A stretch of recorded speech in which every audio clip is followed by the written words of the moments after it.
Današnjim seminarom želimo da osnažimo naše kolege i pružimo podršku interdisciplinarnom planiranju. Slavice, nemoj da si skromna.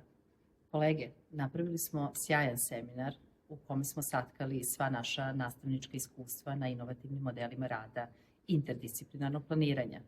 Dođite da sa nama prođete program i da se osnažite, da budete samostalni u vašem daljem inovativnom radu.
Za kraj ovog seminara smo imali jedan fenomenalan zadatak da kažemo neki svoj utisak o seminaru i evo ja sam napisala, pa ću vođena time da kažem.